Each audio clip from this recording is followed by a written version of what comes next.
The FA Cup always manages to throw up shock scorelines and surprise exits, and round 4 had it all, including some amazing strikes too. Oldham had lost at Anfield a year ago but put things right this time round. Double goal scorer Matt Smith gave up professional football after being released by Cheltenham, but wrote his name into Latics folklore after his heroic effort. The result wasn't enough to save Paul Dickoff's job though. He resigned just a week later after his 8th defeat in 9 league games.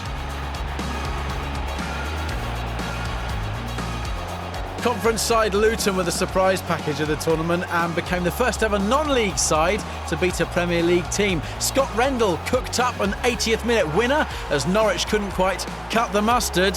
Delia wasn't too happy. The Hatters, on the other hand, went mad.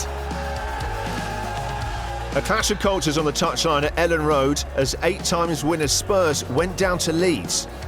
The result came as a relief to under-fire Neil Warnock. Luke Varney with the first, before Ross McCormack's stunner helped the Whites on their way to the 5th round for the first time since 2003, when they were a Premier League team. Poor old AVB. This is a belter, this one. Look at this. Yeah, because Arsenal did really well. I'm looking forward to seeing them in the final. Oh no, hang on a minute. That's later in the tournament.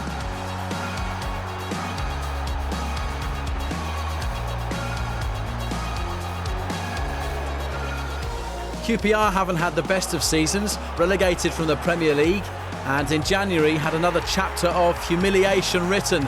Beaten by League One MK Dons at Loftus Road. Harry made 9 changes for this one and had a few choice words on his makeshift team's performance at full time. There's one happy chairman and one not so happy. I played the players who haven't been playing. A lot of them have been, knocking on my door, telling me they should be in the team. I gave them a chance to play today, and this is the problem. We're not strong enough. It's not often we say this, but Fernando Torres spared Chelsea's blushes after Brentford's score through Marcelo Trotta and highly rated Harry Forrester, pleasing the biggest bees crowd in 3 decades. There it is, a Torres goal. Look at that. Brentford went out in a replay at the Bridge but bagged a tasty £750,000 from the 2 games.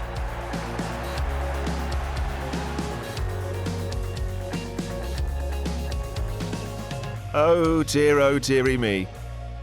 Despite having 11 full internationals on the pitch, Arsenal fan Colin Kazim Richards prolonged Arsene Wenger's 8-year wait for a trophy.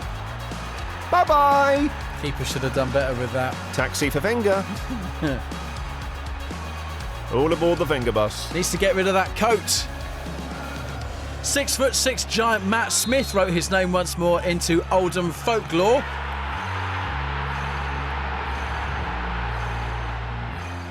It was the last piece of magic for he and Oldham though, Leon Osman, with the 3rd of Everton's 3 goals at Goodison. Now here's our first look at Manchester City and the big inflatable FA Cup. City had beaten Watford and Stoke on their way here. Sergio Aguero scored twice in front of his son Benjamin, who had flown in from Argentina for the game and was City's mascot for the day. £38 million, Aguero costs more than Leeds had recently been sold for.